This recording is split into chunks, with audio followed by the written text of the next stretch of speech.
போட்டித் தேர்வு மாணவர்கள் அனைவருக்கும் வணக்கம். இன்றைய வகுப்பு பார்த்தீங்கன்னா நம்ம பாடத்திட்டத்தோட அழகு 1ல் இருக்கிற பிரித்து எழுத சேர்த்து எழுதுக்கு என்னென்ன அடிப்படையான தலைப்புகள் தேவையோ நம்ம அதை பார்க்க போகிறோம். ஸோ இதுக்கப்புறம் நம்ம 1 by 1 கிளாஸாக ஒரு அழகாக நம்ம பார்த்துட்டு போகலாம். ஸோ இது போல் தமிழ் வீடியோ தொடர்ந்து பார்க்க நம்ம சேனல் நீங்கள் சப்ஸ்கிரைப் பண்ணிக்கோங்க. இன்றைக்கி பார்த்தீங்கன்னா பிரித்து எழுத சேர்த்து எழுதுக்கு என்னென்ன அடிப்படையோ நம்ம அதை பார்க்க போகிறோம். ஏன்னா டேரெக்டாக போய் பிரித்து எழுத சேர்த்து பார்க்க முடியாது. அதுக்கு அடிப்படை புணர்ச்சி, அந்த புணர்ச்சிக்கு அடிப்படையான சில தலைப்புகள் இருக்குது. நம்ம அதை கண்டிப்பாக பார்த்தே ஆகணும். அதோட முக்கியத்துவம் என்ன, அதை பார்த்தா என்ன ப்ளஸ்ன்றது நான் உங்களுக்கு கண்டிப்பாக சொல்கிறேன். ஸோ ஃபஸ்ட்டு எழுத்துக்களின் வகையும் தொகையும் தான் இன்றைக்கி நம்ம டீட்டெயில்டாக இன்னைக்கு கிளாஸில் பார்க்க போகிறோம். சரியா? ஸோ அப்போ புணர்ச்சிக்கு என்னென்ன தேவைன்னா எழுத்துக்களின் வகையும் தொகையும் தேவை, மொழி முதலெழுத்து இறுதி எழுத்து அந்த தலைப்பு தேவை, குற்றியலுகரம் முற்றியலுகரம் குற்றியலிகரம் அந்த தலைப்பும் தேவை. ஏன் இதெல்லாம் தேவைன்னா இப்போ உங்களுக்கு தெரியும் புணர்ச்சியிலே குற்றியலுகர புணர்ச்சின்னு ஒன்று இருக்குது. ஸோ அப்போ அது தெரிஞ்சால் தான் நம்மளுக்கு அந்த இடம் புரியும். அடுத்து பார்த்தீங்கன்னா மொழி முதலெழுத்து இறுதி எழுத்து அவ்வளோ முக்கியமானது. அதோட தேவையை நான் உங்களுக்கு சொல்கிறேன். அப்போ மொழி முதலெழுத்து இறுதி எழுத்துனா அப்போ எழுத்தை பற்றி தெரிஞ்சிருக்கணும்ல. அதுதான் எழுத்துக்களின் வகையும் தொகையும். உங்கள் எல்லாருக்கும் புரிகிற மாதிரி சொல்லணும்னா குரூப் 4ல் கேட்டாங்களா கங்கௌகம், அந்த கங்கௌகம்ன்றது கண்டிப்பாக யாருமே அதுக்கு ப்ரிப்பேர் ஆகிருக்க மாட்டாங்க. எக்ஸாம் ஹாலுக்குள்ளே போனோன்னா எல்லாருக்கும் ஒரு கடினமான வினா. அந்த வினாவை யாரோ ஒருத்தவங்க எதிர்கண்டு சரியான விடை அளிச்சிருப்பாங்களே அவங்களுக்கு தான் வெற்றி வசமாக இருக்கும். லக்கில் சில பேர் கிடச்சிருக்கலாம், ஆனால் ஓரளவு கணிச்சு சில பேர் சொல்லுவாங்க, சில பேருக்கு அவங்க லக்கில் கிடச்சிருச்சு கண்டிப்பாக அவங்க எலிமினேட் பண்ணி ஆன்சர் பண்ணியிருப்பாங்க. அந்த வினாவுக்கு எப்படி நம்ம ஆன்சர் பண்ணலாம் அந்த அடிப்படையை வச்சுன்றதை நான் சொல்கிறேன். அப்போ உங்களுக்கு புரியும் இந்த தலைப்போட முக்கியத்துவம் என்னன்னு. சரியா? ஸோ அதை மட்டும் பார்த்துட்டு வகுப்புக்குள்ளே போயிடலாமா? ஸோ கவனிங்க, நீங்கள் யாரும் மறந்துருக்க மாட்டீங்க இந்த வினாவை.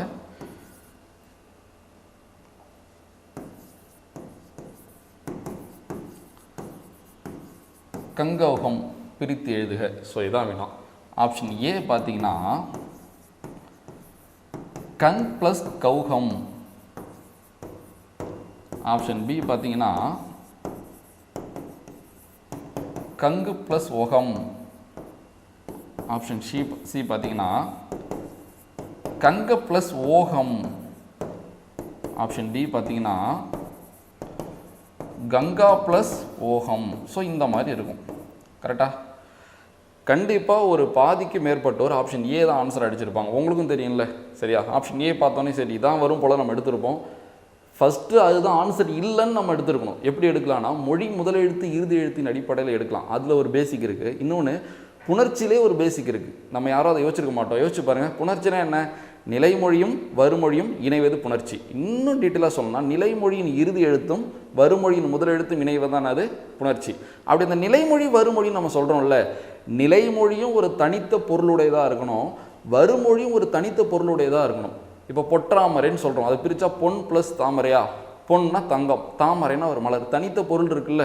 ஸோ அந்த தனித்த பொருள் அடிப்படையில் நம்ம யோசிச்சு பார்த்தா இதுக்கு நம்ம ஓரளவு கிட்ட போயிடலாம், ஆன்சர் கிட்ட போயிடலாம்.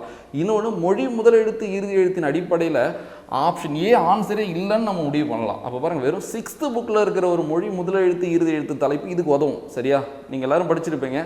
மொழிக்கு இறுதியில் எத்தனை மெய்யெழுத்து வரும், எத்தனை மெய்யெழுத்து வராதுன்னு நம்மளுக்கு தெரிஞ்சிருக்கணும் தானே.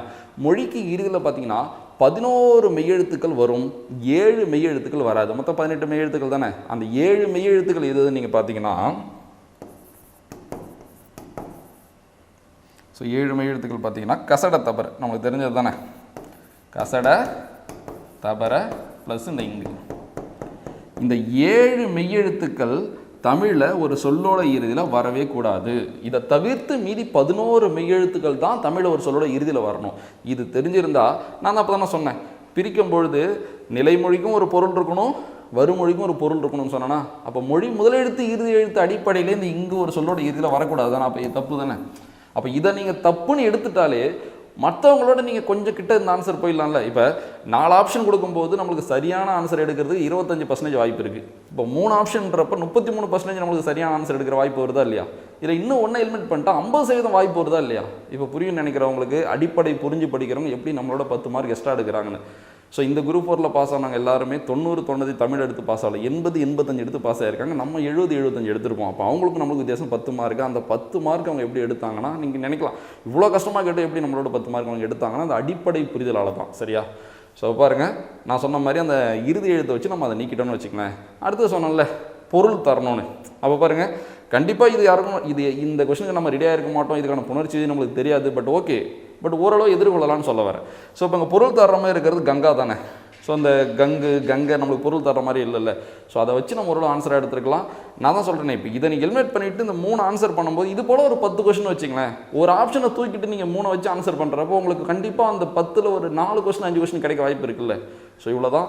சரி, ஓகே. ஆன்சர் பார்த்தீங்கன்னா கங்கா ப்ளஸ் ஓகம். இது என்ன புணர்ச்சி இதுன்னு பார்த்தீங்கன்னா ஒன்றும் இல்லை, வடமொழி புணர்ச்சின்னு சொல்லுவாங்க. ஸோ தூய தமிழ் சொற்கள் இல்லாமல் வடமொழி சொற்கள் சேர்றப்போ வர்ற புணர்ச்சி தான் வடமொழி புணர்ச்சி. அதுலேயும் 3 வகை இருக்குது. இதில் வந்து அதில் ஒரு வகையான விருத்த சந்தின்ற ஒரு வகை. ஸோ இதுக்கான விதியை நான் சிம்பிளாக சொல்கிறேன், நீங்கள் நோட் பண்ணி நான் வச்சுங்க. ஒன்றுமே இல்லை, பார்த்தீங்கன்னா ரொம்ப எளிமையாக தான் இருக்கும். கவனிக்கிறீங்களா? சிம்பிளாக ஒரு ஸ்ட்ரக்சராக சொல்லிடுறேன். நிலைமொழியோட இறுதியில் அகரமும் ஆகாரமும் வந்து வருமொழியோட முதல்ல ஓகாரமும் அவுகாரமும் வந்தா, எடுத்துக்காட்டு சொல்லும்போது இன்னும் நல்லா புரியும். கவனிங்க, நிலைமொழியோட இறுதியில் அகரமும் ஆகாரமும் வந்து வருமொழியின் முதல்ல ஓகாரமும் அவுகாரமும் வந்தா, ஸோ இங்கே இருக்கிற உயிரெழுத்தும் கெடும், இங்கே இருக்கிற உயிரெழுத்தும் கெடும். என்ன தோன்றும்னா அவுகாரம் தோன்றும். அப்படியே அதில் அப்ளை பண்ணி பாருங்கள். கங்கா ப்ளஸ் ஓகம். ஸோ இப்போ இங்கே காவை எப்படி பிரிக்கலாம்? இக்கு ப்ளஸ் ஆ. இங்கே ஆகாரம் இருக்கா? ஸோ இப்போ இங்கே என்ன இருக்குது? ஓகாரம் இருக்கா? பாருங்களேன், அகரம் வந்து ஓகாரம், ஆகாரம் வந்து அவுகாரம். அப்படி கிடையாது, இது வந்து இது வரலாம், இது வந்து இது வரலாம். புரியுதா உங்களுக்கு? ஸோ இப்போ நிலைமொழியோட இறுதியில் எனக்கு அகரமோ இல்லை ஆகாரமோ இருக்கணும், வருமொழியின் முதல்ல எனக்கு ஓகாரமோ இல்லை அவுகாரமோ இருக்கணும். இது அப்படி தானே இருக்குது. நிலைமொழியோட இறுதியில் ஆகாரம் இருக்கா? அப்போ இதுவும் போயிடும். வருமொழியோட முதல்ல என்ன இருக்குது? அவுகாரம் இருக்கு, ஓகாரம் இருக்கா? ஸோ அப்போ அந்த ஓகாரமும் போயிடும். போயிட்டு எது உள்ளே வரும்னு சொன்னேன்? அவுகாரம் உள்ளே வரும்னு சொன்னேன்னா, ஸோ இப்போ அவுகாரம் உள்ளே வந்துடும். அவுகாரம் உள்ளே வந்து என்ன பண்ணும்? இது ஒரு மெய் தனியாக இருக்கா? ஸோ அந்த மெய் கூட சேருமா? அப்போ இக்கு கூட்டலாவுன்னது கவு. அப்போ நமக்கு என்ன கிடைச்சிடும்? கங்கௌகம்னு கிடைக்கும். ஸோ இதுதான் இதுக்கான விதி. சரியா? ஸோ இதெல்லாம் இளங்குமரனார் புத்தகத்தில் இருக்குது. பட் அப்போ நம்ம யாரும் தயாராகிருக்க மாட்டோம். ஸோ இதுதான் அதுக்கான விதி. இதில் பார்த்தீங்கன்னா இன்னொரு விதி இருக்குது, அதையும் நான் இங்கே சொல்லிடுறேன், கண்டிப்பாக உங்களுக்கு யூஸ்ஃபுல்லாக இருக்கும். சேம் இதே தான், அதுவும் அந்த விருத்த சந்தி, அதுவும் வடமொழி புணர்ச்சி தான். ஒரு சொல்லோட இறுதியில் அகரம் ஆகாரம் வந்து வருமொழியின் முதல்ல ஏகாரமும் ஐகாரமும் வந்தால் நிலைமொழி இறுதியில் இருக்கிற உயிரெழுத்தும் போயிடும், வருமொழி முதல்ல இருக்கிற உயிரெழுத்தும் போயிட்டு இங்கே ஐ தோன்றும். அப்படியே 2 ஸ்ட்ரக்சரையும் பாருங்கள். இங்கே என்ன தோன்றுச்சு? அவு. அங்கே என்ன தோன்றுறது? ஐ. இதுக்கு ஒரு எடுத்துக்காட்டு பார்க்கலாமா? மகா ப்ளஸ் ஐஸ்வர்யம் என்ன வரும்? பாருங்கள், காவை எப்படி பிரிக்கலாம்? இக்கு கூட்டல் ஆ. சரியா? இங்கே என்ன இருக்குது? ஐ. நான் தான் சொன்னல, நிலைமொழியோட ஆ வந்து வருமொழியின் முதல்ல ஐ வந்தா. இது நார்மலான நம்ம தமிழ் சொற்கள் புணர்றப்ப கிடையாது, வடமொழி சொற்கள் புணர்றப்ப. புரியுதா? ஸோ அப்போ ரெண்டுமே போயிடும். அப்போ என்ன உள்ளே வரும்? ஐ உள்ளே வரும். சரியா? அப்போ இக்கு கூட்டல் ஐ என்ன வரும்? மகைஸ்வரியம்னு வரும். ஸோ இதுதான் இந்த விதி. சரியா? நான் ஒன்று கொடுக்குறேன், நீங்கள் ஆன்சர் பண்ணுங்கள். சிவ ப்ளஸ் ஐக்கியம், இதுக்கு என்ன ஆன்சர் நீங்கள் கமெண்ட் பண்ணுங்கள். சரியா? சிவ ப்ளஸ் ஐக்கியம், இதுக்கு என்ன ஆன்சர்னு கமெண்ட் பண்ணுங்கள். ஸோ சேம் நான் இப்போ நடத்தின விதி தான் அது. ஸோ இது போல தான் அடிப்படை தெரிஞ்சுட்டு போனால் தான் நம்மளால் தெரியாத கொஸ்டினை நம்ம எதிர்கொள்ள முடியும். நம்ம எல்லாருமே எப்படின்னா டிஎன்பிசி ஒரு இடத்துக்கு போனதுக்கப்புறம் நம்ம அந்த இடத்துக்கு போவோம். ஸோ கண்டிப்பாக நான் தான் ஆல்ரெடி 2 வகுப்பில் சொல்லியிருக்கேன், டிஎன்பிசி எதிர்பார்க்க முடியாத ஏதோ ஒன்று தான் பண்ண போகிறாங்க. அதுக்கு நம்ம ஆல்ரெடி தயாராக இருக்கணும்னா அந்த தயார் தான் அடிப்படை, வேறு எதுவுமே கிடையாது. ஓகேவா? சரி, வகுப்புக்குள்ளே போயிடலாமா? ஸோ இதான் சிலபஸ். நம்ம ஃபஸ்ட்டு தலைப்பு பார்த்தீங்கன்னா பிரித்து எழுதுக, சேர்த்து எழுதுக. ஸோ இதை நோக்கி தான் நம்ம போயிட்டுருக்கோம். ஸோ இதை முடிச்சுட்டு அப்படியே ஒரு தலைப்பாக போயிடலாம். நான் தான் நீங்கள் சொன்னல, இப்போ சந்திப்பிழைன்னு பார்த்தா அதுக்கு சில பேசிக் தலைப்பு இருக்குது. இப்போ குறிநடிலாம் ஈஸி, நம்ம அது வந்து படிக்கிறது தான். ஸோ அது போல தான் இந்த சந்திப்பிழை, இந்த சேர்த்து எழுதுக, பிரித்து எழுதுகலாம் நம்ம நிறைய தலைப்பு பார்க்குறோம்ல, அதுவே போதுமானதாக இருக்கும் மொத்த இலக்கணத்துக்குமே. சரியா?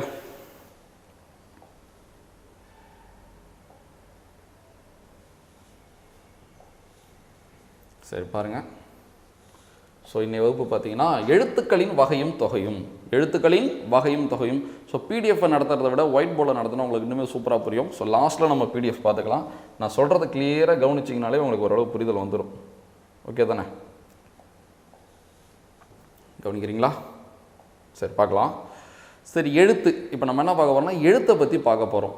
சரி, எழுத்துன்றது தமிழ் அவ்வளோ முக்கியமானது, அடிப்படை இதுதான் ரொம்ப ரொம்ப. இப்போ எழுத்துனா என்னன்னு நம்ம சொல்லலாம்னா ஒளி வடிவமாக எழுப்பப்படுவதும் வரி வடிவமாக எழுதப்படுவதும் எழுத்து. ஸோ இது எழுத்துக்கான மெயினான விளக்கம் இதுதான். சரியா? திரும்பவும் சொல்கிறேன், ஒளி வடிவமாக எழுப்பப்படுவதும் வரி வடிவமாக எழுதப்படுவதும் எழுத்து எனப்படும். அப்போ எழுத்துக்கு 2 வடிவம் இருக்குன்னு சொல்கிறாங்க. ஒன்று ஒளி வடிவம், இன்னொன்று வரி வடிவம். இப்போ கா, இப்போ நான் ஒலிக்கிறேன்னா இது ஒளி வடிவம். இப்போ பாருங்கள், கா எழுதுறேன்னா இது வரி வடிவம். ஸோ இப்போ எழுத்துக்கு எத்தனை வடிவங்கள் இருக்குது? 2 வடிவங்கள் இருக்குது. ஒளி வடிவமாக எழுப்பப்படுவதும் வரி வடிவமாக எழுதப்படுவதும் எழுத்து எனப்படும். சரி சார், 2 வடிவம் இருக்குது. இந்த 2 வடிவத்தில் ஒரு வடிவம் கால ஓட்டத்தில் மாறக்கூடியது, ஒரு வடிவம் மாறவே மாறாது.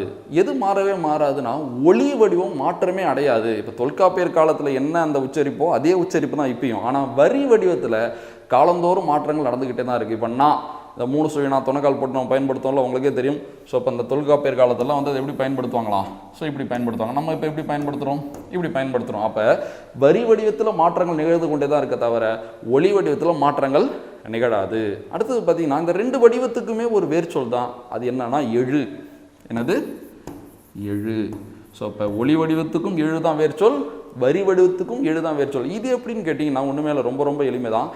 எழுப்பப்படுவதால் எழுத்து என்று ஒளி வடிவத்திற்கும், புரியுதான்னு பாருங்க, எழுப்புறோம், ஒளி எழுப்புறோம். எழுப்பப்படுவதால் எழுத்து என்று ஒளி வடிவத்திற்கும், எழுதப்படுவதால் எழுத்து என்று வரி வடிவத்திற்கும், 2 வடிவத்திற்குமே எது வேர்ச்சொல் தான்? எழு. அப்போ சிம்பிளாக நான் வச்சுங்க, எழுப்பப்படுவது எழுதப்படுவது, அதில் எழு இருக்கா, அதான் வேர்ச்சொல். ஸோ இதுலேயே தான் எழுத்துன்றதே உருவாயிருக்கு. ஓகேவா? ஸோ இதுதான் எழுத்துக்கான டெஃபினேஷன். உங்களுக்கு புரிய நம்புகிறேன். ஒளி வடிவமாக எழுப்பப்படுவதும் வரி வடிவமாக எழுதப்படுவதும் எழுத்து எனப்படும். அதே மாதிரி இந்த ஆவுக்கும் ஒரு சிறப்பு இருக்குது. இந்த ஆன்றதே ஒரு மனிதனை குறிக்கிற மாதிரி தானே வச்சுங்களேன். அந்த காலத்தில் மனிதனோட முதன்மையான தொழில் எது? வேட்டையாடுறதா. ஸோ வேட்டையாடும் போது பார்த்தீங்கன்னா எப்பயுமே வந்து வில்லு அம்புலாம் வச்சுருப்பாங்கல்ல. நீங்கள் ராமர் கூட பார்த்துருப்பீங்க, அம்பு கூடு. ஸோ அந்த அம்புகளை சேகரித்து வைக்க ஸோ முதுகு பின்னாடி ஒரு கூடு மாதிரி மாட்டிக்கிட்டு அதில் அம்புலாம் எடுப்பாங்கல்ல. ஸோ இப்போ இந்த கோடு மனிதன் வேட்டையாடுறப்போ பயன்படுத்தினா அந்த அம்பு கூட குறிக்கிறதுக்காக தான் அந்த கோடை பயன்படுத்தியிருக்கிறதா சொல்கிறாங்க. ஸோ இவ்வளோ தகவல் நம்மளுக்கு இருக்கிறோம், பள்ளி பாட புத்தகத்தில் இருக்கிற தகவல் தான். சரியா? சரி, ஓகே. எழுத்தை பற்றி நம்ம அடிப்படை புரிஞ்சுக்கிட்டோம். ஸோ இதுக்கப்புறம் நம்ம ஒரு எழுத்தாக பார்த்துட்டு போகலாம். முதல்ல நம்ம பார்க்க போகிற எழுத்து பார்த்திங்கன்னா உயிரெழுத்து. ஸோ தமிழ் எழுத்துக்களை 4 வகையாக பிரிக்கிறாங்க. உயிரெழுத்து, மெய்யெழுத்து, உயிர்மெய் எழுத்து, ஆயுத எழுத்து. ஸோ ஃபஸ்ட்டு நம்ம பார்க்க போகிறது உயிரெழுத்து. பார்க்கலாமா?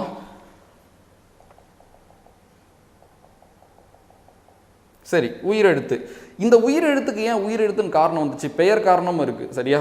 ஸோ இப்போ உடலின் உள்ளிருந்து எழும் காற்றானது எந்த ஒரு தடைப்பாடும் இல்லாமல் இயல்பாக வெளியேறதுனால அதுக்கு பேர் உயிரெழுத்து. இப்போ உயிருக்கு முதன்மையானது எது? காற்று. இப்போ உணவோ நீரோ இல்லைனா கூட நம்மளால் வந்து சில நாட்கள் வாழ முடியும். ஆனால் காற்று இல்லாமல் நம்மளால் வாழவே முடியாது. அப்படி உயிருக்கு முதன்மையான காற்று இயல்பாக வெளியேறும் பொழுது பிறப்பதால் தான் இதுக்கு பேர் உயிரெழுத்து. இப்போ ஆ, ஸோ இயல்பாக நம்மளுக்கு காற்று வெளியேறும், எந்த ஒரு தடைப்பாடுமே இருக்காது. சரியா? அதனால அதுக்கு பேர் என்னது? உயிரெழுத்து.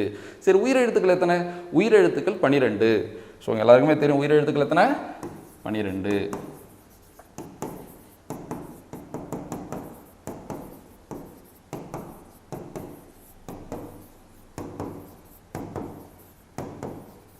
ஸோ உயிரெழுத்துக்கள் 12. ஓகேவா? டவுட் இல்லைல்ல? இன்னும் சொல்லணும்னா இந்த உயிரெழுத்துக்கள் அமைப்புகளுக்கு ஒரு காரணம் இருக்குது. இதெல்லாம் நம்ம எழுத்துக்களின் பிறப்பு படிக்கிறப்ப நான் சொல்லித்தரேன். எப்போ நம்ம ஐங்கொலி சொற்கள் நடத்த வரணும், அதான் லகர லகர ழகர வேறுபாடு, ரகர ரகர வேறுபாடு, நகர நகர வேறுபாடு, அது நடத்துறதுக்கு முன்னாடி நான் எழுத்துக்களின் பிறப்பு நடத்துவேன். அது அதோட பேசிக். சரியா? அந்த எழுத்துக்களின் பிறப்பு உங்களுக்கு புக்கில் கொடுத்துருப்பாங்க தான், பட் இந்த அளவு டெப்த்தாக கொடுத்துருக்க மாட்டாங்க. அப்போ நம்ம பார்க்கலாம். இந்த வரிசைக்கே ஒரு காரணம் இருக்குது, நான் அதை அப்போ சொல்கிறேன், இப்போ தேவையில்லை. ஓகேவா? சரி, ஓகே. 12 உயிரெழுத்துக்கள் இருக்குது. இந்த 12 உயிரெழுத்துக்கள் பிரிவு இருக்குன்னு கேட்டால் இருக்குது. குறில், நெடில். குறுகிய ஓசையை உடையது குறில், நீண்ட ஓசையை உடையது நெடில். சரியா? இப்போ ஆ ஆ, இ ஈ, உ உ, ஏ ஏ, ஐ, ஓ ஓ, ஔ. ஸோ இது போல் குறுகியும் நீண்டும் ஒலிக்கிறதுனால இதில் குறில், நெடில் என்ற 2 பிரிவுகள் இருக்குது. ஸோ உங்கள் எல்லாருக்கும் தெரிஞ்சது தான். ஸோ இப்போ குறில்,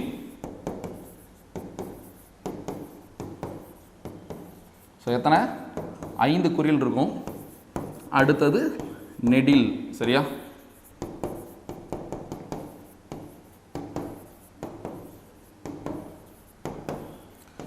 நம்ம கடினமான தலைப்பெல்லாம் பார்க்க தான் போகிறோம். சரியா? எவ்வளோ கடினமான தலைப்பு இருக்கோ அவ்வளோ பார்க்க தான் போகிறோம். நான் அதுக்கு அடிப்படை இதுதான். ஸோ நீங்கள் ரொம்ப வருஷமாக படிச்சிருந்தாலும் சரி, இல்லை இப்போ ஆரம்பித்தாலும் சரி, தயவு செஞ்சு பேசிக்காக நீங்கள் அலட்சப்படுத்தாமல் இதுலேருந்து ஆரம்பிங்க. கண்டிப்பாக நம்மளால் அதிகபட்ச மதிப்பெண் எடுக்க முடியும். சரியா? சரி, நம்ம ஒன்றும் பிரச்சனை இல்லை, நம்ம பார்த்துட்டு போயிடலாம். இப்போ இதே பிடிஎஃப்பில் காட்டலாம். நான் ஏன் எழுதி போட்டு நடத்துகிறேன்னா, ஸோ டீச்சிங்லேயும் நிறையா மெத்தட்ஸ்லாம் இருக்குது. ஒரு ஸ்டூடெண்ட்ஸுக்கு நம்ம ஒரு விஷயத்தை சொல்லிவிட்டு எழுதி போடுற கேப்பில் அதை அவங்க ஃபோக்கஸ் பண்ணாங்கன்னா அதை மைண்டில் ஏற்றிக்கிறதுக்கு கொஞ்சம் டைம் கிடைக்கும்ல. ஸோ பிடிஎஃப்னால் நீங்கள் பார்ப்பீங்க, ஸ்க்ரோல் பண்ணிட்டே போகலாம்ல. ஸோ எப்பயுமே ட்ரெடிஷ்னலாக ஒரு விஷயத்தை ஸ்டூடெண்ட் எக்ஸ்பிளைன் பண்ணி அதை அவங்க புரிஞ்சுக்கிட்டு அதை நம்ம எழுதி போடும்போது அதை அவங்க பார்க்கவும் டைம் கொடுக்குறப்ப அது இன்னுமே மைண்டில் ஏறும். சரியா? ஸோ இதுக்கப்புறம் மெயினாக எல்லா கிளாஸுமே நான் என்ன கண்டென்ட் தான் உங்களுக்கு எக்ஸ்பிளைன் பண்ணிவிட்டு இதில் மேக்ஸிமம் எழுதி போட்டுருவேன். நீங்கள் அதிலே புரிஞ்சிக்கலாம். அதுக்கப்புறம் பிடிஎஃப் நான் காட்டுறேன். பிடிஎஃப் நான் உங்களுக்கு வாட்ஸ்அப் குரூப் டெலகிராம் குரூப்பில் அனுப்புகிறேன். சரியா? சரி, ஓகே. இதான் உயிரெழுத்து, குறில், நெடில். ஸோ 5ம் குறுகிய ஓசையுடையது குறில், இந்த 7ம் நீண்ட ஓசையுடையது நெடில். உயிரெழுத்தில் இருக்கிற தகவல் இவ்வளோதான். ஸோ அடுத்த மெய்யெழுத்துக்கு போயிடலாமா? மெய்யெழுத்துக்கள். ஓகேவா? ஸோ மெய்யெழுத்துக்கள் ரொம்ப ரொம்ப ரொம்ப ரொம்ப முக்கியமானது. சரி, நம்மளாம் இன்ஜினியரிங் படிச்சிருப்போம், தமிழே மறந்துருப்போம். சரியா? இருந்தாலும் நம்ம ப்ராக்டிஸ் பண்ணி இதெல்லாம் தெரிஞ்சுக்கணும். இதெல்லாம் நம்மளுக்கு தெரியுமா தெரியாதான்னு கூட நம்ம சோதிச்சு பார்க்காம தான் தமிழ் எவ்வளோ தூரம் படிச்சுட்டு இருக்கோம். உங்களுக்கே தெரியும். இப்போ கணிதத்தை எடுத்துங்களேன்.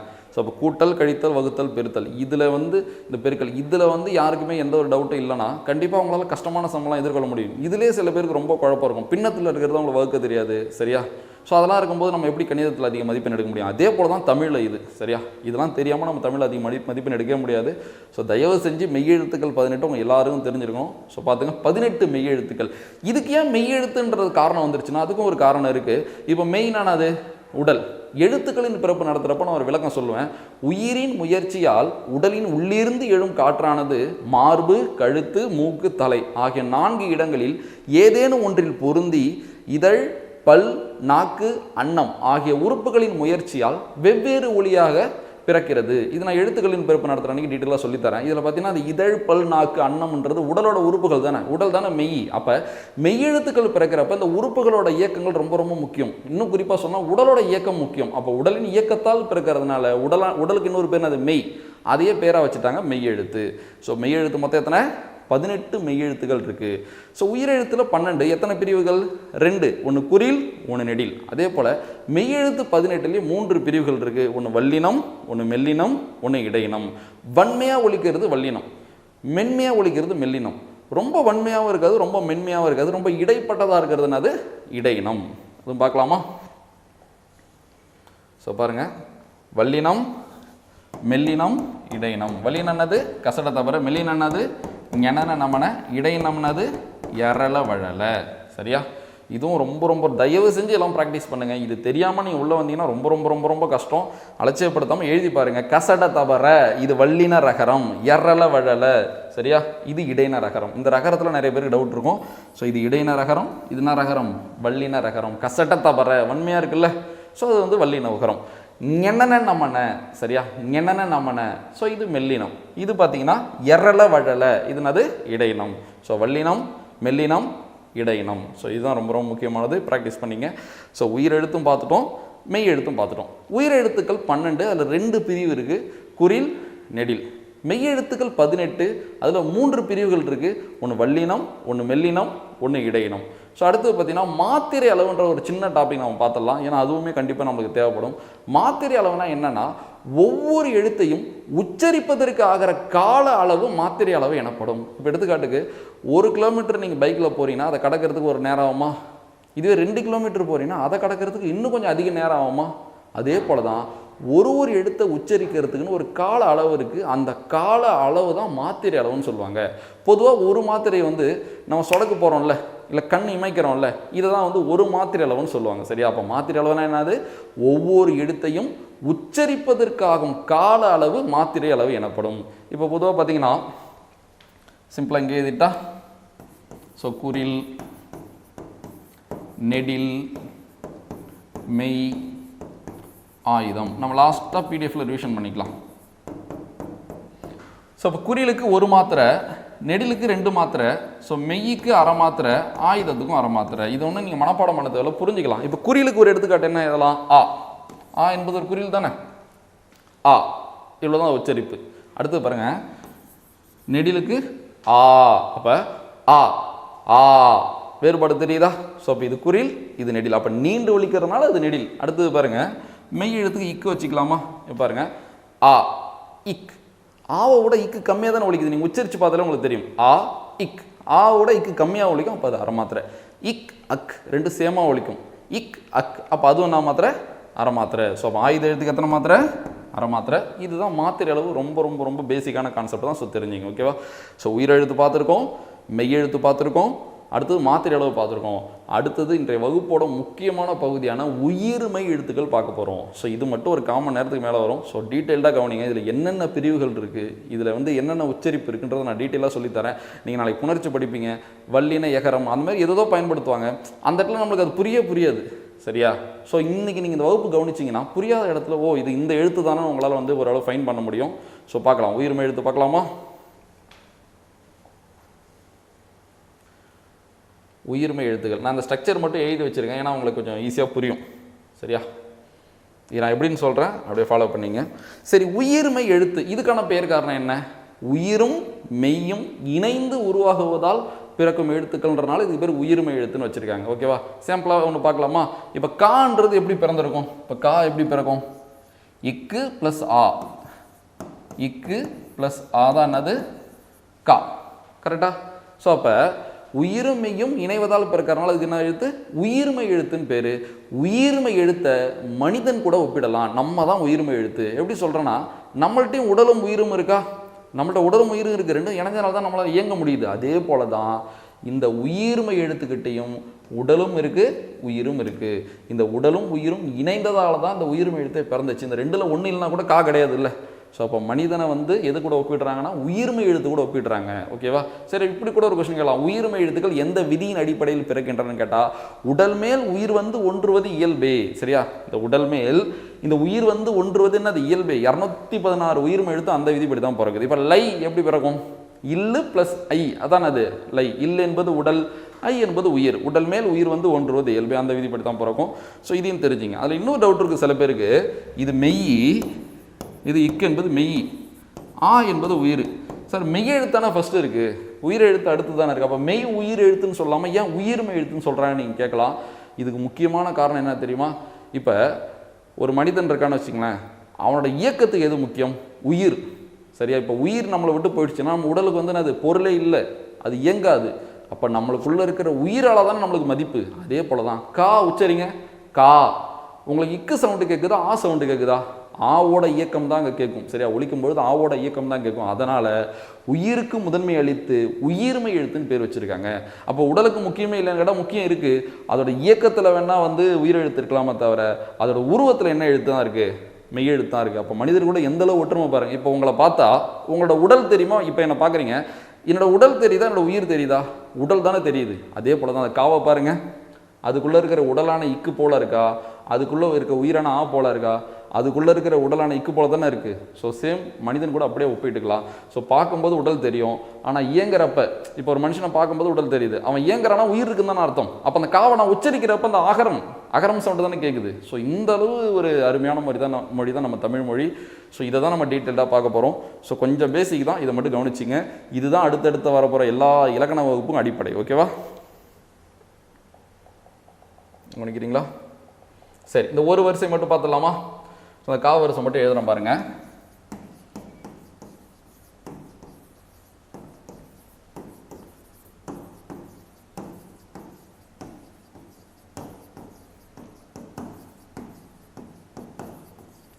சரி, ஓகே. இப்போ நான் எழுதுனது பேர் கா வரிசை. சரியா? எத்தனை எழுத்துக்கள் இருக்கு? 12 எழுத்துக்கள் இருக்குது. சரியா? காக்கா, கீ கி, கூ கூ, கே கே, கை, கோ கோ, கவ். இது வந்து புணர்ச்சிக்கும் முக்கியம், அகர வரிசைக்கும் முக்கியம். அகர வரிசை இன்னும் டவுட்டாக இருக்குல்ல, இந்த வகுப்புலாம் பார்த்துட்டு அகர வரிசை ஒரு நாள் பார்ப்போம்ல, அன்றைக்கி ரொம்ப எளிமையாக இருக்கும். சரியா? ஸோ அப்போ உங்களுக்கு தெரியணும் கா வரிசைனா எதுன்னு தெரியணும். வலம் இருந்து இடம் 12 எழுத்துக்கள் இருக்கும் கா வரிசையில். அடுத்து மேலே இருந்து கீழே ஒரு வரிசை பார்த்துடலாமா? அப்படி கவனிங்க.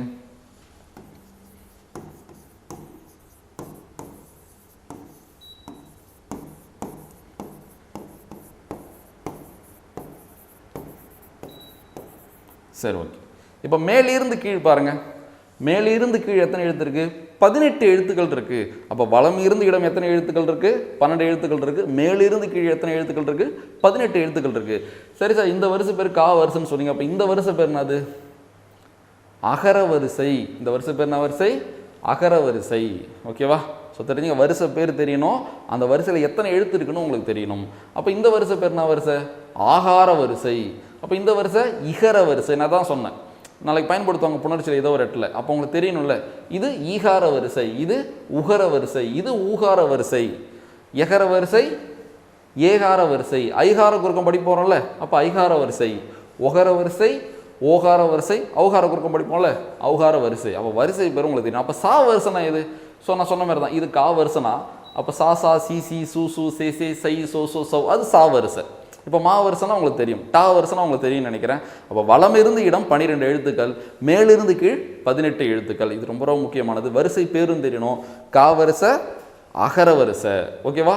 நாளைக்கு ஏதோ ஒரு தலைப்பில் ஏதோ ஒரு வரிசை சொன்னாலே உங்களுக்கு டக்குன்னு அது மைண்டில் தோணணும், ஓ இந்த எழுத்து தான்ன்ற மாதிரி. ஓகேவா? சரி, அடுத்து இதில் என்னென்ன சிறப்புன்னு நம்ம பார்க்கலாம். ஸோ நான் இப்போ இது மட்டும்தான், நீங்கள் ஃபுல்லாக எழுதி பாருங்கள். உங்களுக்கு தெரிஞ்சால் சந்தோஷம், தெரியலைன்னா இந்த உயிர்மை எழுத்தை நீங்கள் கற்றுக்காமல் தமிழுக்குள்ளே வந்தீங்கன்னா ரொம்ப ரொம்ப ரொம்ப ஆபத்து. சரியா? ஸோ பார்த்துங்க, கற்றுக்குங்க. சரி, ஓகே. இதில் இருக்கிற பிரிவுகளை சொல்லித்தரட்டா? இதில் இன்னும் நிறையா சிறப்பு இருக்குது. நான் சில பிரிவுகள் சொல்லிவிட்டு நான் அதை சொல்லித்தரேன். என்னென்ன பிரிவுகள்லாம் ஒன்றும் இல்லை. உயிரெழுத்தில் 2 பிரிவுகள் பார்த்தோம். என்னது? குறில், நெடில். மெய் எழுத்தில் 3 பிரிவுகள் பார்த்தோம். என்னது? வல்லினம், மெல்லினம், இடையினம். இந்த உயிர்மை எழுத்தில் இந்த 2யுமே நம்ம பார்க்க போகிறோம். சரியா? இப்போ நம்ம அம்மா ஒரு ஊர், நம்ம அப்பா ஒரு ஊர்னா 2 ஊர்லேயுமே நம்மளுக்கு சொந்தக்காரங்க இருக்காங்களா? அதே போல தான் உயிரும் மெய்யும் இணைந்து பிறந்தது தானே இந்த உயிர்மை எழுத்து. அதனால் இந்த உயிர்மை எழுத்து பார்த்தீங்கன்னா உயிரெழுத்துக்கே உரித்தான அந்த குறில் நெடிலையும் பெற்று வரும், மெய்யெழுத்துக்கே உரித்தான அந்த வல்லினம், மெல்லினம், இடையினத்தையும் பெற்று வரும். சரியா? அப்போ அந்த உயிர்மை எழுத்துல நம்ம குறில் நெடிலும் பார்க்க போகிறோம், வல்லினம், மெல்லினம், இடையினமும் பார்க்க போகிறோம். அது எவ்வளோ இருக்கும், எத்தனை எழுத்து, எப்படி கண்டுபிடிக்கிறது நம்ம டீட்டெயிலாக பார்க்கலாம். சரியா? கவனிக்கிறீங்களா? சரி, ஃபஸ்ட்டு குறில் நெடில் பார்த்துடலாமா? உயிர்மை குறில். அடுத்தது பார்த்தீங்கன்னா உயிர்மை நெடில். உயிர்மை குறில், உயிர்மை நெடில். சரி, எதுனா உயிர்மை குறில், உயிர்மை நெடில். உயிரெழுத்தில் குறில் நெடில் பார்த்தோமா? அப்போ பேரை பாருங்கள், டிஃப்ரெண்ட்டாக பாருங்கள். உயிர் குறில், உயிர் நெடில்னு பயன்படுத்தணும். உயிரெழுத்து 12, அதில் உயிர் குறில் எத்தனை? 5, உயிர் நெடில் எத்தனை? 7. இங்கே பார்க்கறது உயிர்மை குறில், உயிர்மை நெடில். எப்படி பிறகுதுன்னு பார்க்கலாமா?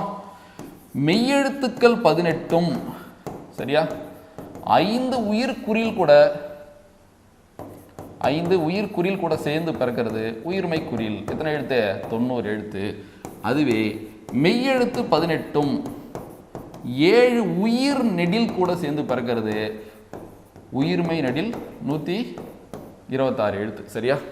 ஸோ மொத்தம் எத்தனை வரும்? 216 எழுத்து. மொத்த உயிர்மை எழுத்துக்கள் எவ்வளோ?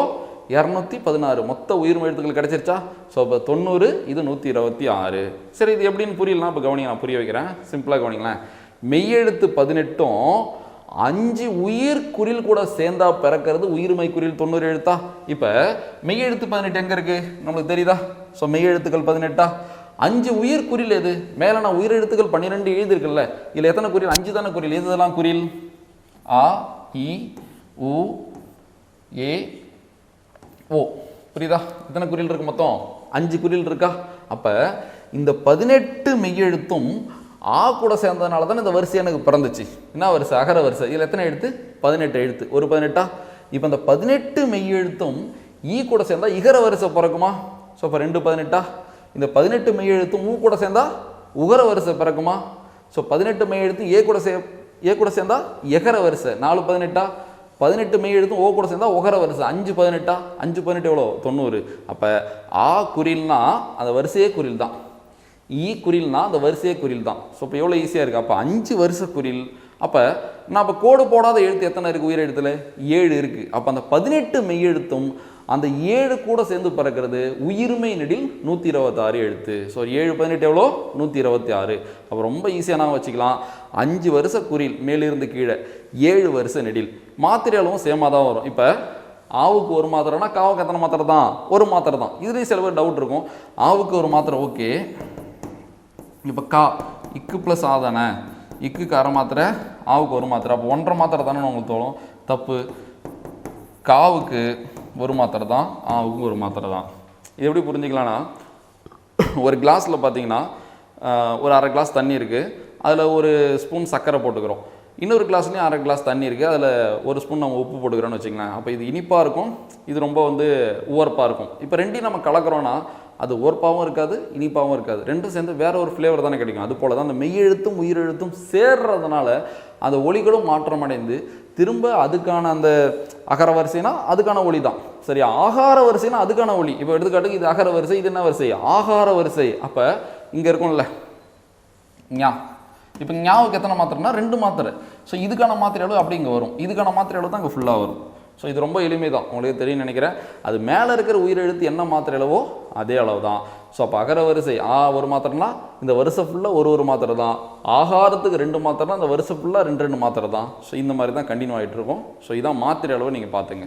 சரி, ஓகே. உயிர்மை குறில், உயிர்மை நெடில் புரிஞ்சிருக்குன்னு நினைக்கிறேன். அடுத்து வல்லின உயிர்மெழுத்து, மெல்லின உயிர்மெழுத்து, இடையின உயிர்மெழுத்து பார்க்கலாமா? ஸோ இதை விட அதுதான் முக்கியமானது. ஸோ கவனிங்க.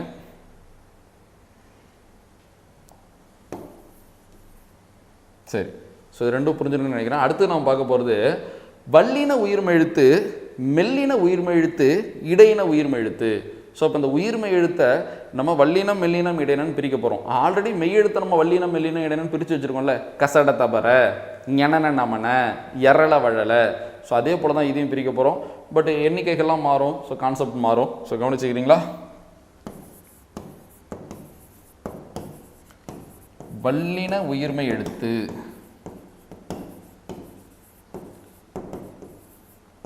அதாவது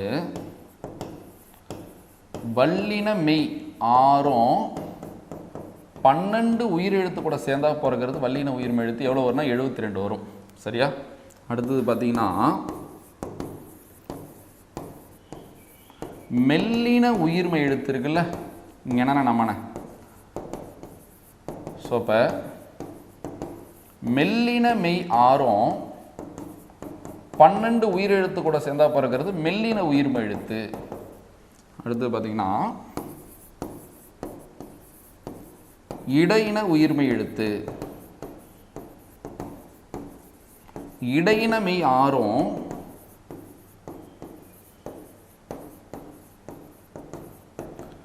12 உயிரெழுத்து கூட சேர்ந்து பிறக்கிறது இடையின உயிர்மை எழுத்து. ஸோ அப்போ 216. ஸோ பாருங்கள், அங்கேயும் அதான் மொத்த உயிர்மை எழுத்துக்களை நான் குறில் நெடியில் அங்கே பிரித்தேன். இங்கே மொத்த உயிர்மை எழுத்துக்களை நான் வல்லினம் மெல்லினம் இடையினமாக பிரிச்சிருக்கேன். எனக்கு எல்லாமே 72 72 72 கிடச்சிருக்கு. எப்படி அங்கே 6 6 6 72 72 72. சரி, இது எப்படின்னு பார்க்கலாமா? ஃபர்ஸ்ட் நான் ஒன்று மட்டும் சொல்கிறேன், உங்களுக்கு சூப்பராக புரிஞ்சிடும். ஸோ கவனிங்க. வல்லின மெய், வல்லின மெய் 6. ஸோ இங்கே 18 மெய் எழுத்துக்கள் இருக்குல்ல, இல்லை எதுலாம் வல்லின மெய்? கசட தபர. சரியா? கசட தபர. இப்போ நான் டிக் அடிச்சிருக்கேன் 6 வல்லின மெய்யா. இந்த 6 வல்லின மெய்யும் எது கூட போய் சேரணும்? உயிரெழுத்து 12 கூட சேரணுமா? உயிரெழுத்து 12 கூட சேரணும். உயிரெழுத்து 12 மேலே இருக்கா? அப்போ இந்த 6 மெய்யும் உயிரெழுத்து 12 கூட சேர்ந்து பிறக்கிறது தான் வல்லின உயிர்மை எழுத்து. நான் ஒன்று சொல்கிறேன் பாருங்களேன். இப்போ இந்த இக்குன்ற ஒரே ஒரு வல்லின மெய் உயிரெழுத்து 12 கூட சேர்ந்தோன்னே எனக்கு கா வரிசை உருவாச்சு. கா வரிசை ஆல்ரெடி உங்களுக்கு 12 எழுத்து நான் சொல்லியிருக்கேன்ல, கா கா கி கி கு கு கே கே கை கோ கோ கோ. ஒரு 12. அடுத்தது பாருங்க, இச்சுன்ற மெய்யெழுத்து உயிரெழுத்து 12 கூடயும் சேர்ந்தா சா வரிசை உருவாயிடுமா? 2 12. அடுத்து இட்டு போய் உயிரெழுத்து கூட சேர்ந்தா டா வரிசை உருவாகிடுமா? இத்து போய் உயிரெழுத்து கூட சேர்ந்தா தா வரிசை உருவாயிடுமா? இப்பு போய் உயிரெழுத்து கூட சேர்ந்தா பா வரிசை உருவாயிடுமா? இரு போய் உயிரெழுத்து கூட சேர்ந்தா ரா வரிசை உருவாயிடுமா? அப்போ கா வரிசை, சா வரிசை, ஸோ டா வரிசை, தா வரிசை, பா வரிசை, ரா வரிசை, 6 வரிசை வளம் இருந்து இடம். ஒரு வரிசைக்கு 12 எழுத்துனா அப்போ எவ்வளோ வரும்? 72 எழுத்து வருமா? இதே போல தான் மெல்லினமை 6 இருக்கா, அந்த மெல்லினமை 6ம் உயிரெழுத்து கூட சேர்ந்து பிறக்கிறது மெல்லின உயிர்மை எழுத்து. இதில் இடையினமை 6 இருக்கா, அந்த இடையினமை 6 உயிரெழுத்து கூட சேர்ந்து பிறக்கிறது இடையின உயிர்மை எழுத்து. அப்போ குறில் நெடில்னா மேலிருந்து கீழ் 5 வருஷ குறில் 7 வருஷ நெடில். இதுவே வல்லினம் மெல்லினம் இடையினானா வளம் இருந்து இடம் 6 வருஷ வல்லினம், 6 வருஷ மெல்லினம், 6 வருஷ இடையினம். ஸோ நம்ம மொட்டையாக வல்லினம் மெல்லினம் இடையினம் சொல்லக்கூடாது. அங்கே வல்லின மெய், இங்கே வல்லின உயிர்மை எழுத்து. டிஃப்ரெண்ட் புரியுதா? அது வல்லின மெய் 6, இங்கே வல்லின உயிர்மை எழுத்து எவ்வளோ? 72. ஸோ இதுதான் உயிர்மை எழுத்தில் இருக்கிற பிரிவுகள், அதோட எண்ணிக்கைகள். இது ரொம்ப ரொம்ப முக்கியமானது. ஸோ இது தெரிஞ்சுங்க. ஓகேவா? ஸோ புரியுதா? ஸோ இப்போ உயிரெழுத்து பார்த்தோம் 12 உயிரெழுத்துக்கள், 5 குறில் 7 நெடில். மெய்யெழுத்து பார்த்தோம் 18, 6 வல்லினம், 6 மெல்லினம், 6 இடையினம். இப்போ உயிர்மை எழுத்து பார்த்துருக்கோம் 216. இது 2 பிரிவுகளும் இருக்குது. உயிர்மை குறில் 90. சரியா? உயிர்மை குறில் எவ்வளோ? 90. உயிர்மை நெடில் எவ்வளோ? 126. ஸோ மெய்யெழுத்துக்கள் 18ம் 5 உயிர் குறிலுடன் சேர்ந்து பிறப்பது உயிர்மை குறில் 90. மெய்யெழுத்துக்கள் 18ம் 7 உயிர் நெடிலுடன் சேர்ந்து பிறப்பது உயிர்மை நெடில் 126, மொத்தம் 216. அடுத்து வல்லின மெய், மெல்லினமை, இடையினமை, இது எல்லாமே உயிரெழுத்து 12 கூடயும் சேர்ந்து பிறக்கிறது வல்லின உயிர்மெழுத்து, மெல்லின உயிர்மெழுத்து, இடையின உயிர்மெழுத்து. 72 72 72 இருக்கும். ஸோ இதுதான் பிரிவுகள். சரி, இதனால் நீங்கள் என்ன பலன்னா ஒன்றும் இல்லை. இதுக்கப்புறம் தமிழில் ஏதோ ஒரு சொல்ல கொடுத்தா ஏதோ ஒரு எழுத்தை கொடுத்தா அது குறியிலான்னு நெடிலான்னு உங்களுக்கு சொல்ல தெரியணும். சரியா? அது வல்லினமா மெல்லினமா இடையினமானு உங்களுக்கு சொல்ல தெரியணும். அதோட மாத்திரை அளவு உங்களுக்கு சொல்ல தெரியணும். இதெல்லாம் உங்களால் சொல்ல முடியுதுன்னா எழுத்திலக்கணம் முழுதும் உங்களுக்கு புரியும். பாடத்திட்டத்தில் எழுத்துன்னு ஒரு தலைப்பு இருக்கா? இதுக்கே பார்த்தீங்கன்னா பவனந்தி புலவர் நம்ம நன்னூலார் இருக்கார்ல, அவர் எழுத்து இலக்கணத்தில் 12 பிரிவுகளுக்கு சொல்லியிருப்பார். எப்படி சொல்லியிருப்பாரா? எண்ணு, பெயர், முறை, பிறப்பு, உருவம், மாத்திரை, மொழி முதலெழுத்து, மொழி இறுதி எழுத்து, இடையின எழுத்து, அதாவது மொழிக்கு இடையில வர எழுத்து அந்த இடத்துல இடையின எழுத்துன்னு சொல்லியிருப்பாங்க. சரியா? மொழி இடை எழுத்துன்னு கூட நான் வச்சுங்க. போலி, பதம், புணர்ச்சி, இப்படி 12 வகை சொல்லியிருப்பார்.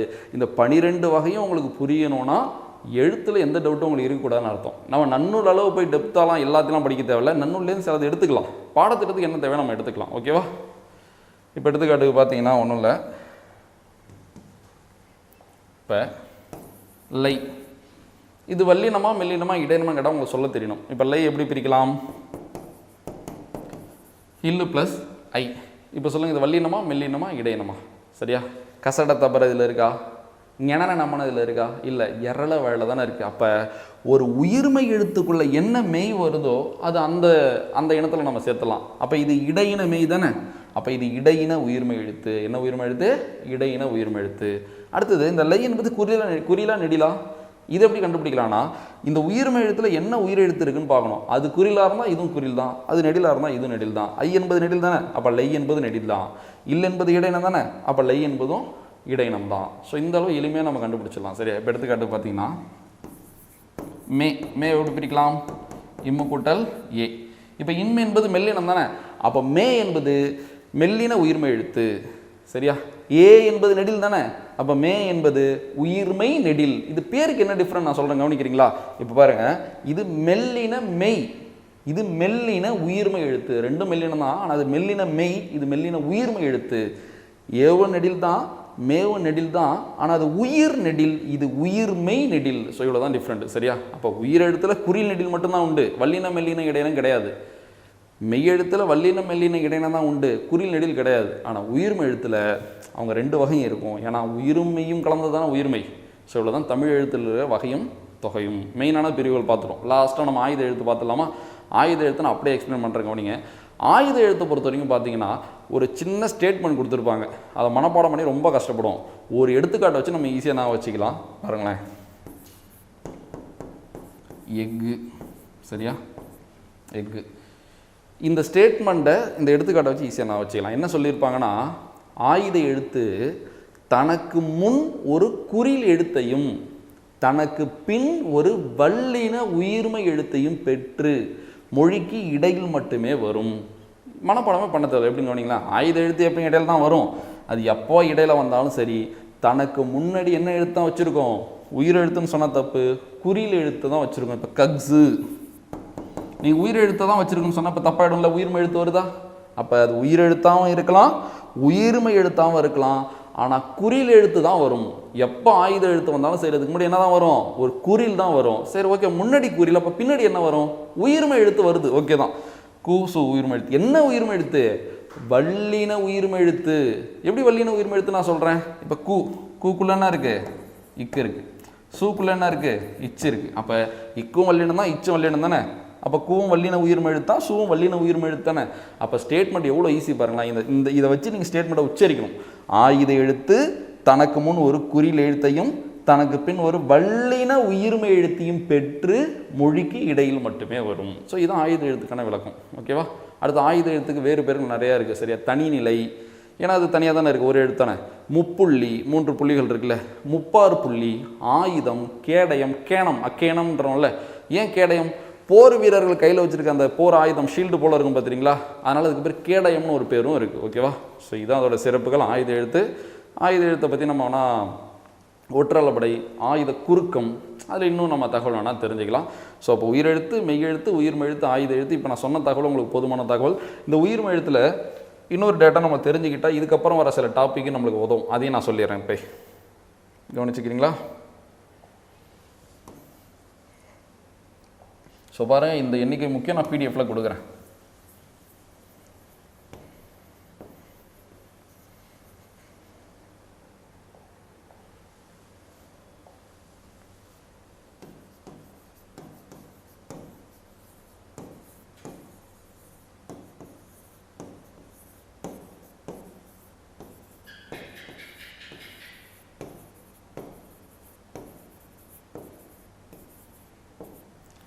இப்போ நான் 18 எழுத்துக்கள் எழுதியிருக்கேன். என்ன வரிசை? கூணுச்சு வரிசை. இப்போ யாராச்சும் உங்கள்கிட்ட தமிழில் எத்தனை உகரம் இருக்குன்னு கேட்டால் 18 உகரம் இருக்குன்னு நீங்கள் சொல்லணும். எத்தனை உகரம் இருக்குது? 18 உகரம் இருக்குது. ஊ எத்தனை? ஒரு ஊ தான் இருக்குது. ஊ உகர எழுத்துக்கள் எத்தனை இருக்குது? 18. இந்த 18 மெய்யெழுத்தும் புரியுதா? அந்த 18 மெய்யெழுத்தும் ஊ கூட சேர்ந்தானே அந்த வரிசையை கிடச்சிது. இந்த வரிசை தானே அது உகர வரிசை. அப்போ தமிழ் எத்தனை உகரம் இருக்குது? 18 உகரங்கள் இருக்குது. இந்த 18 உகரத்தை நம்ம 3ஆக பிரிக்கலாம். எப்படி பிரிக்கலாம்னா 6 உகரம் 6 உகரம் 6 உகரம் 3ஆக பிரிக்கலாம். எப்படின்னு பார்க்குறீங்களா? ஸோ அடுத்து பார்த்தீங்கன்னா லு. இப்போ கூ எப்படி பிரிக்கலாம்? இக்கு கூட்டல் ஊ, ஸோ இம்மு கூட்டல் ஊ, ஸோ இல்லு கூட்டல் ஊ. இப்போ நான் என்ன சொன்னேன்? தமிழ் எத்தனை உகரம்? 18 உகரம்னு சொல்லிட்டேன். அதை எப்படி பிரிக்கலாம்னு சொன்னேன்? 6 6ஆக பிரிக்கலாம். ஸோ பாருங்களேன், கூ இக்கு ப்ளஸ் ஊ. கூ உகரம் தான், ஆனால் வல்லின உகரம். மூ உகரம் தான், ஆனால் மெல்லின உகரம். லு உகரம் தான், ஆனால் இடையின உகரம். இப்போ புரியுன்னு நினைக்கிறேன் உங்களுக்கு பிரிவுகள் எப்படின்னு. ஸோ அப்போ 18 உகரங்கள் இருந்தாலும் அந்த 18 உகரத்தை எப்படி பிரிக்கலாம்? வல்லின உகரம் 6, மெல்லின உகரம் 6, இடையின உகரம் 6ன்னு பிரிக்கலாம். உங்களுக்கு புரியுற மாதிரி சொல்லணும்னா பாருங்களேன், கசட தபர. ஏன் இதெல்லாம் நான் எப்பயே சொல்கிறேன்னா, நாளைக்கு ஒரு தலைப்பு நடத்துகிறப்ப இந்த பேசிக் உங்களுக்கு அந்த இடத்துல கனெக்ட் பண்ணுவேன். அப்போ உங்களுக்கு அது புரியணும்ல.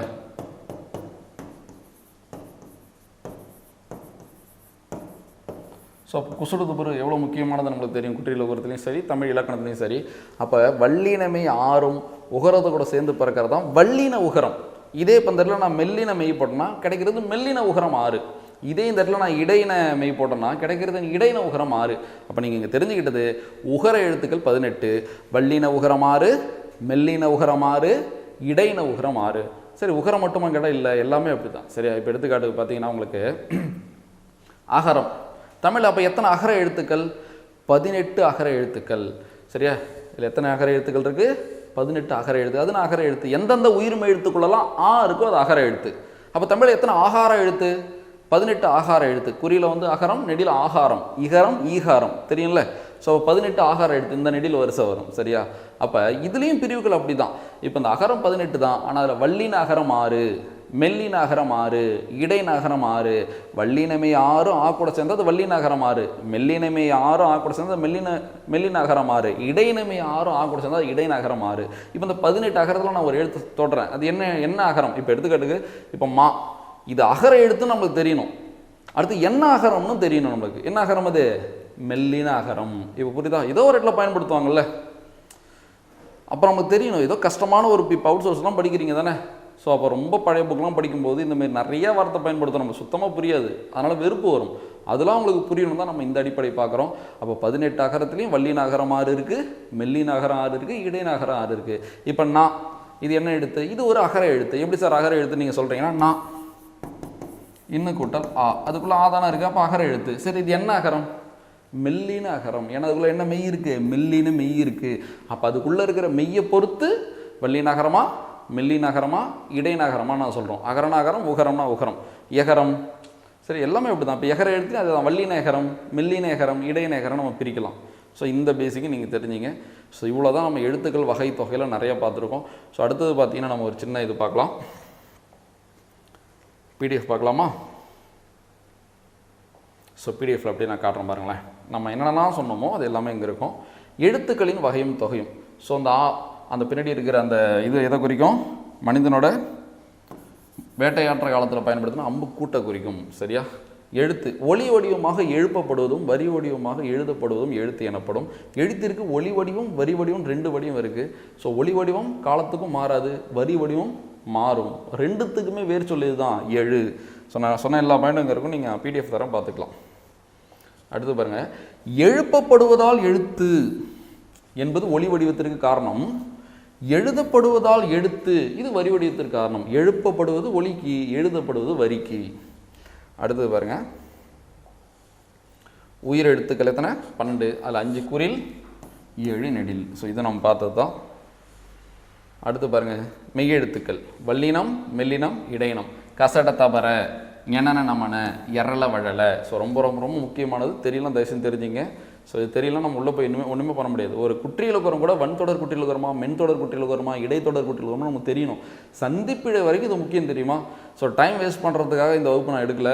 இந்த அடிப்படை இல்லாமல் நம்ம அடுத்தது போகவே முடியாது. ஓகேவா? அடுத்து பாருங்க, மாத்திரை அளவு. ஒவ்வொரு எழுத்தும் அதான் சொன்னல, ஒவ்வொரு எழுத்தையும் உச்சரிப்பதற்காகிற கால அளவு மாத்திரை அளவு. குறிலுக்கு ஒரு மாத்திரை, நெடிலுக்கு 2 மாத்திரை, மெய்யுக்கு 1/2 மாத்திரை, ஆயுதத்துக்கு 1/2 மாத்திரை. ஒரு சின்ன இது பார்க்கலாம்னு சொன்னால இதுதான். இங்கே பிடிஎஃப்பில் பார்த்தா ரொம்ப இது பார்த்தா டக்குன்னு புரியும்ல. ஸோ உங்களுக்கே தெரியும், முதல் எழுத்துக்கள் 30, உயிரெழுத்தும் மெய் எழுத்தும் தான் முதல் எழுத்துக்கள் 12 + 18. ஏன்னா அதை முதன்மையாக கொண்டு தானே தமிழில் பிற எழுத்துக்கள் எல்லாமே பிறகுது. அதனால தான் அது முதல் எழுத்துன்னு சொல்கிறாங்க. ஸோ அடுத்து பார்த்தீங்கன்னா உங்களுக்கு தெரியும், உயிரெழுத்து, மெய் எழுத்து, ஆயுத எழுத்து, உயிர்மெழு. தமிழில் மொத்த எழுத்துக்களோ 247. இன்னும் இதில் பிரிவுகள்லாம் சொல்கிறாங்க. சரியா, நிறையா இருக்குது. அதெல்லாம் நம்மளுக்கு தேவையில்லை. இப்போ எடுத்துக்கிட்டு சார்பு எழுத்துக்கள் 10 இருக்குல்ல, உயிர்மை, ஆயுதம், உயிரலப்படை, ஒற்றலப்படை, குற்றியல் உகரம், குற்றியல் ஈகரம், ஐகார குறுக்கம், அவுகார குறுக்கம், மகர குறுக்கம், ஆயுத குறுக்கம். இதோட விரிவு 369ன்னு சொல்லுவாங்க. சரியா, அது வேறு கான்செப்ட், அது நமக்கு தேவை இல்லை. கண்டிப்பாக கேட்க மாட்டோம், அது நமக்கு தேவையில்லை. பட் இந்த அளவாச்சும் நம்ம தெரிஞ்சு வச்சுக்கணும். ஓகேவா? ஸோ இதுதான் இப்போ உங்களுக்கு புரிய நினைக்கிறேன். ஜஸ்ட்டு இதில் ஒரு ரிவிஷன் பண்ணிடலாமா? கவனிங்க. ஸோ இப்போ இந்த இக்குன்ற மெய்யெழுத்து இந்த உயிரெழுத்து 12 கூட சேர்ந்தால் என்ன வரிசை கிடைக்குது நம்மளுக்கு? இந்த கா வரிசை கிடைக்குது. ஸோ அப்போ கா வரிசையில் எத்தனை எழுத்து? 12 எழுத்து. அடுத்தது பார்த்திங்கன்னா இந்த ஆ வந்து இந்த 18 மெய்யெழுத்து கூட சேர்ந்தாலும் சரி, இல்லை இந்த 18 மெய்யெழுத்து போய் ஆ கூட சேர்ந்து சேருது, இந்த வரிசை பிறக்குது. ஸோ இப்போ மேலிருந்து கீழே எத்தனை எழுத்து? 18 எழுத்து. ஸோ இப்போ இந்த 18 மெய்யெழுத்துக்களும் ஆ கூட சேர்ந்து பிறக்கிறது தான் மேலிருந்து கீழ் வரிசை. இந்த 18 மெய்யெழுத்துக்களும் ஈ கூட சேர்ந்து பிறக்கிறது தான் மேலிருந்து கீழ், அந்த இகர வரிசை. சரி, அகர வரிசை, ஆகார வரிசை, இகர வரிசை, ஈகார வரிசை. அடுத்த வரிசை பேருன்னு சொல்லிடுறேன். ஸோ கா வரிசை, ஞா வரிசை, சா வரிசை, ஞா வரிசை, டா வரிசை. இது போல் வளம் இருந்து இடம் எத்தனை வரும்? 12 12 12 வருமா? மேலிருந்து கீழே எத்தனை வரும்? 18 18 வருமா? ஸோ அகர வரிசை, ஆகார வரிசை, இகர வரிசை, ஈகார வரிசை, உகர வரிசை, ஊகார வரிசை. இப்போ நான் ஏதோ ஒரு உகர எழுத்த ஒரு எழுத்தை நான் தொடறேன். இன்னும் இது உகரம்னு உங்களுக்கு தெரியணும், இது மெல்லின உகரம்னு தெரியணும். அதுதான் எழுத்துக்கான புரிதல்னு அர்த்தம். அது புரிஞ்சால் உங்களுக்கு போதும். சரியா? அடுத்து இது குறிலா நெடிலான்னு உங்களுக்கு தெரியணும். இந்த மாதிரி சின்ன சின்ன விஷயம் உங்களுக்கு தெரியுதுன்னா போதும். ரொம்ப பெரிய பெரிய விஷயம்லாம் இல்லை. ஸோ இதுதான். அடுத்து இந்த உயிர்மை எழுத்துல நம்ம என்னென்ன பார்த்தோம்? ஸோ கீழே பார்க்கலாம், அப்படியே உங்களுக்கு புரியும் பாருங்களேன். உயிர்மை எழுத்துல நம்ம பிரிவு பார்த்தோம்ல. உயிர்மை குறில் எத்தனை? உயிர்மை குறில் எத்தனை? 90. உயிர்மை நெடில் எத்தனை? 126. எப்படி பிறகுது பாருங்க. மெய்யெழுத்து 18, 5 உயிர் குறில் கூட சேர்ந்தா அது பிறக்கிறது உயிர்மை குறில். மெய்யெழுத்து 18, 7 உயிர் நெடில் கூட சேர்ந்தா பிறக்கிறது உயிர்மை நெடில். மொத்தம் 216. அடுத்து பார்த்தீங்கன்னா வல்லின உயிர்மை எழுத்து, மெல்லின உயிர்மை எழுத்து, இடையின உயிர்மை எழுத்து. வல்லினமை 6 உயிரெழுத்து 12 கூட சேர்ந்து பிறக்கிறது வல்லின உயிர்மை எழுத்து. மெல்லினமை 6 உயிரெழுத்து 12 கூட சேர்ந்து பிறக்கிறது மெல்லின உயிர்மை எழுத்து. இடையினமை 6 உயிரெழுத்து 12 கூட சேர்ந்து பிறக்கிறது இடையின உயிர்மை எழுத்து. 72 72 72 216. ஸோ இந்த பிரிவை நம்ம டீட்டெயிலாக பார்த்தோம். அடுத்து ஆயுதம். சொன்னால அந்த ஸ்டேட்மெண்ட் பாருங்களேன். அக்ரிணை வச்சிங்க. தனக்கு முன் ஒரு குறில் எழுத்தையும் தனக்கு பின் ஒரு வல்லின உயிர்மை எழுத்து.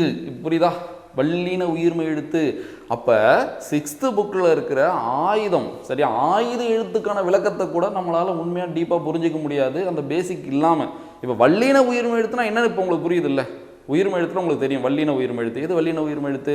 ஸோ அப்போ வல்லின மெய் இருக்குன்னா அது வந்து வல்லின உயிர்மை எழுத்து. சரியா? அப்போ ஆயுத எழுத்து தனக்கு முன் ஒரு குறில் எழுத்தையும் தனக்கு பின் ஒரு வல்லின உயிர்மை எழுத்தையும் பெற்று எங்கே வரும்? மொழிக்கு இடையில மட்டும்தான் வரும். ஓகேவா? இதுலேயும் இன்னும் நிறைய கொஸ்டின்லாம் டிஸ்ட் பண்ணி கேட்கலாம். இப்போ வல்லினமே எத்தனை? 6 கசடை தவிர. அந்த 6 உயிரெழுத்து 12 கூட சேர்ந்து பிறகு தானே வல்லின உயிர்மை எழுத்து. ஸோ அப்போ வல்லின உயிர்மை எழுத்து எவ்வளோ? 72 நம்மளுக்கு தெரியும். சரியா? அப்போ ஆயுத எழுத்துக்கு அப்புறம் வர்ற எழுத்து என்ன எழுத்தாக தான் இருக்கும்? ஒரு வல்லின உயிர்மை எழுத்தாக மட்டும்தான் இருக்கும். பாருங்களேன், தூவும் வல்லின உயிர்மை எழுத்து தான், கூவும் வல்லின உயிர்மை எழுத்து தான், ரீயும் வல்லின உயிர்மை எழுத்து தான். இது சின்ன சின்னதாக அங்கங்கே உங்களுக்கு பயன்படும் இந்த வகுப்பு. ஓகேவா? ஸோ இவ்வளோதான். ஸோ இதுதான் எழுத்துக்களின் வகையும் தொகையும். ஸோ ரொம்ப ரொம்ப முக்கியமான வகுப்பு. ஸோ தொடர்ந்து ஹார்ட் ஒர்க் பண்ணி படிங்க. ஸோ நம்ம அடுத்த வகுப்பு பார்த்தீங்கன்னா மொழி முதல் எழுத்து, மொழி இறுதி எழுத்து. ஸோ அது உங்களுக்கு 6th புக்லேயும் இருக்கும், 11th புக்லேயும் இருக்கும். சரியா? நாங்கள் ரெண்டையும் ஒன்றா ஆக்கி நான் டீட்டெயிலாக நடத்தி கொடுக்குறேன். நான் அந்த வகுப்பு கவனிச்சுன்னா அந்த 2 புக்கும் நீங்கள் படிக்கிற மாதிரி தான் இருக்கும். ஸோ அடுத்து நம்ம அந்த குற்றிலுகரம் முற்றிலுகரம் பார்த்துட்டு அதுக்கடுத்து புணர்ச்சி விதிக்குள்ளே போயிடலாம். ஸோ டீட்டெயில்டாக ஸ்கூல் புக்கை தாண்டியும் என்னென்னலாம் புணர்ச்சி விதி இருக்கும் நான் நடத்துகிறேன். இப்போ நம்ம இன்னைக்கு கூட பார்த்தோம்ல கங்கவகம். ஸோ வடமொழி புணர்ச்சி பார்த்தோம்ல, அதெல்லாம் ரொம்ப வந்து ஒரு சொல்லுக்கும் ஒரு விதி சொல்லிகிட்டு இருக்க மாதிரி இருக்கும். ஃபஸ்ட் நம்ம தமிழில் நம்ம புத்தகத்தில் இருக்கிற ஒரு 25 ரொம்ப ஈஸியான விதி, அந்த விதிலாம் பார்த்துடலாம். அதுக்கப்புறம் நம்ம வெளியில் போய் எவ்வளோ தெரிஞ்சுக்க முடியுமோ தெரிஞ்சுக்கலாம். சிறப்பு விதிகள் நிறையா இருக்கும். அந்த ஒரு சொல்லுக்கு மட்டும் அந்த சிறப்பு விதி இருக்கும். ஓகேவா? சரி, ஓகே, நான் பிடிஎஃப் கொடுத்துட்றேன். சரி, வகுப்போட திருக்குறள் பார்த்தீங்கன்னா, தூங்குக தூங்கி செயற்பால தூங்கற்க தூங்காது செய்யும் வினை.